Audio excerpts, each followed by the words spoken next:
welcome everyone. This is part 2 video for Supplementary for the Midnight Visitor written by Robert Arthur. Let's move to the story.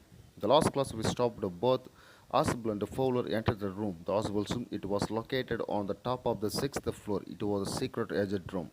So while they entered into the room, both were surprised to see a man that is called Max. He was a real criminal. He was there to collect the information about the secret missile that was going to get to the later night. So both of them stalked on seeing the man in the middle of the room with a pistol. So then what happened? Look. Asbel blinked a few times. Max, he was. You gave me a quiet start. Asbel became very shocked to see Max inside the room, so he blinked his eyes and also he told him that Max gave him a great shock. I thought you were in Berlin, so what are you doing here in my room? Then Asbel asked Max what he was doing in his room because Asbel thought that Max had been in Berlin, but he was in his room now. So Max was slender, a little less than tall, with the features that suggested slightly a crafty. Crafty means a very clever, the pointed countenance of a fox. So these words says about the appearance of Max. So he was very thin, slender means thin, the little less than tall. That means he wasn't the tallest person. And also features, his face looked like a very clever person as well as a countenance of a fox, so like a fox face. There was about him aside from the gun, nothing especially menacing. Menacing means you're threatening. So only his gun, that was a pistol in his hand, threatened both the Fowler and Asbel, so not his appearances. The report, he murmured. Then the Max asked about the report. The report nothing but so Asbel was going to get the secret report about the new missile the latter night. That was the report. The report that is being brought to you tonight concerning some new missiles. I thought I would take it from you. It will be safer in hands than yours. Then Max told Oswald that he was there to get the report from Oswald, and also he said he could keep it them safer. So now, Oswald moved to an armchair and sat down heavily. I'm going to raise the devil with the management this time, and you can bet on it, he said grimly.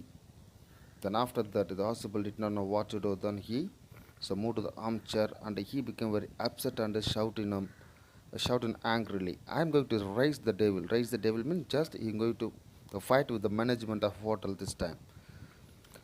So this is the second time in a month that somebody has got into my room through the nuisance of a polygamy.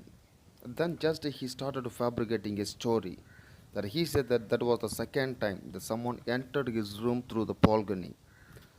A Fowler's eyes went to the single window of the room. So it was an ordinary window against which the night was pressing blackly. So while Oswald talking about the polygamy, the Fowler looked to the window. So there was a single window, it is an ordinary window. So behind the window it was utter dark because it was the dark. Then polygamy, the Max shouted in a high speech. Polygamy, so Max said with a rising inflection. No, a passkey. But he said, I didn't use that balcony to enter your room. Just I got the pass key, the main key from the management, then I entered the room. I did not know about the balcony. So the Max said he nothing knew about the balcony. It might have saved me some trouble had I known.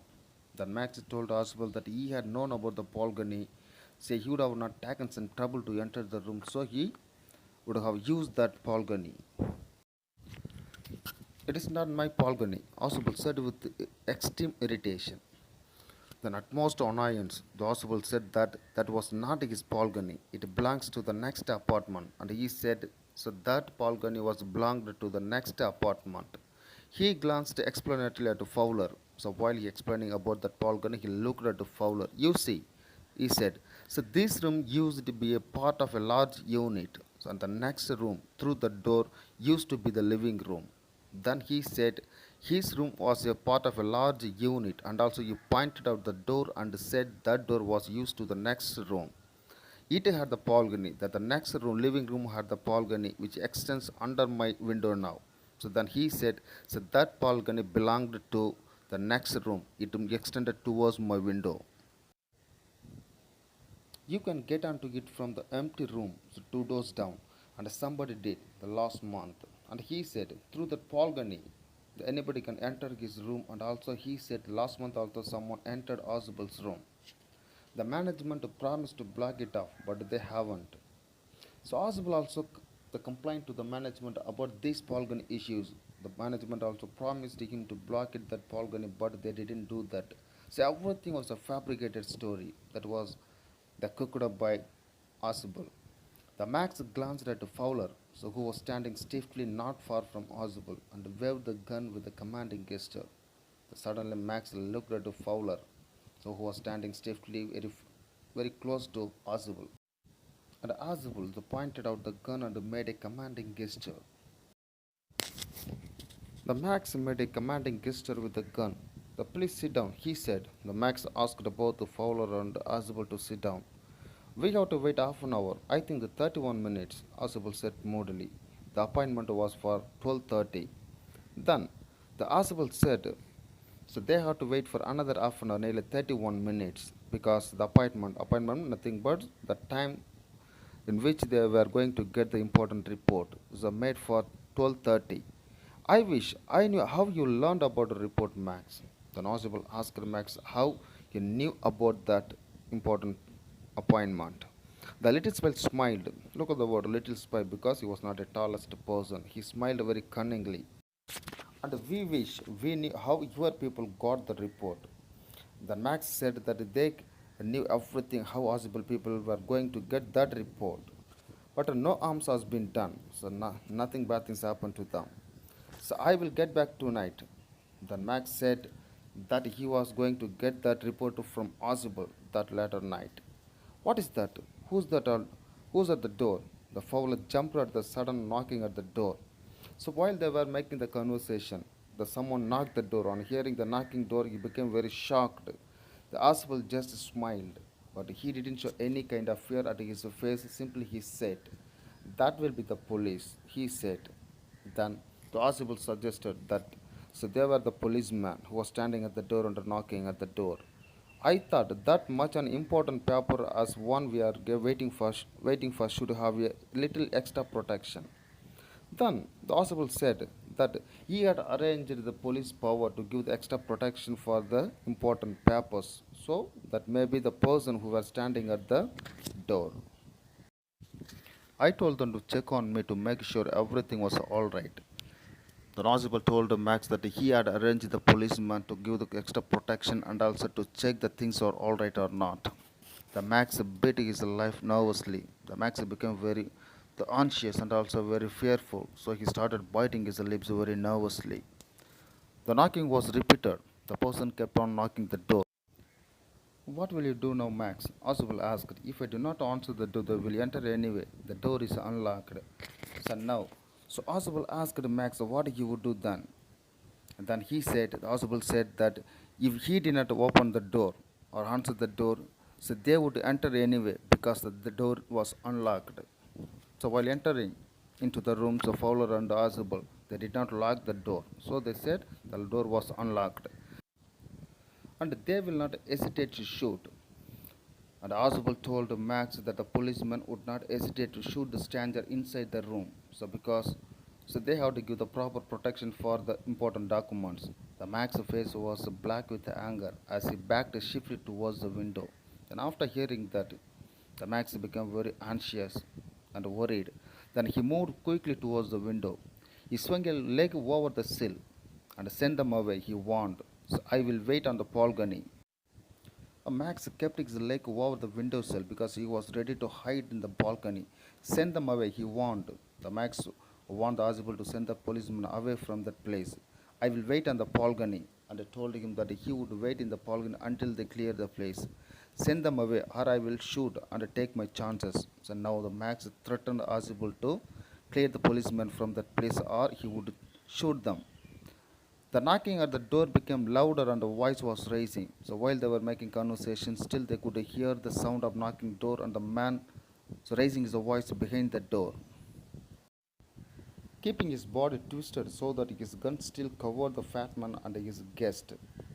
Then while he was moving through the window, he twisted his body to point out the gun towards the fat man, that's Oswald and his guest. The Fowler. The man at the window grasped the frame with his free hand to support himself. The man at the window, that means the person who was moving through the window, that was Max, he held the frame with the free hand. Free hand refers to one hand was holding a pistol. The free hand, he the hold the frame of the window for support.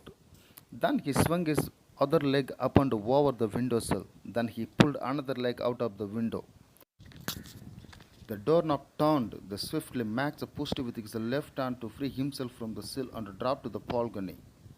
Then the Max heard someone open the door.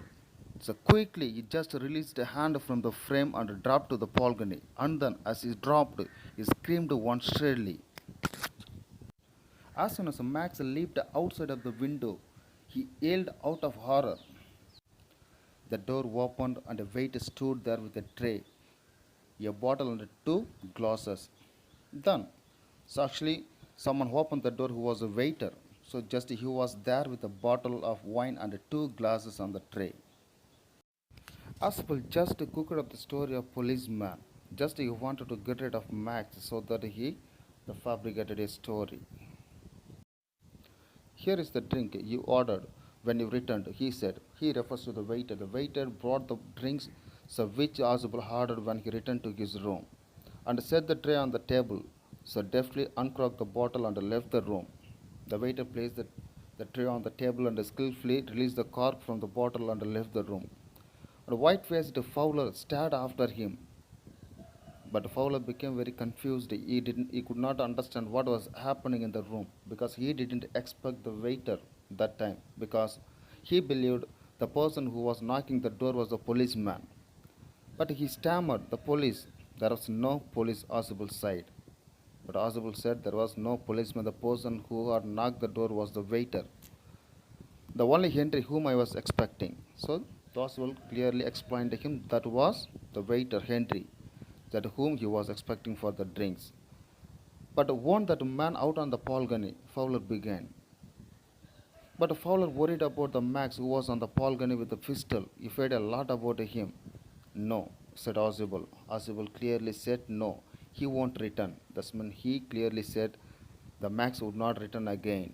You see, my young friend, there is no balcony. At last he revealed the truth. There was no balcony at all. So everything was a cooked up story to get rid of that Max, the rival spy. Fowler became very surprised and shocked to see the fat man's presence of mind. Then he believed the appearance can be deceptive. Thank you for watching it.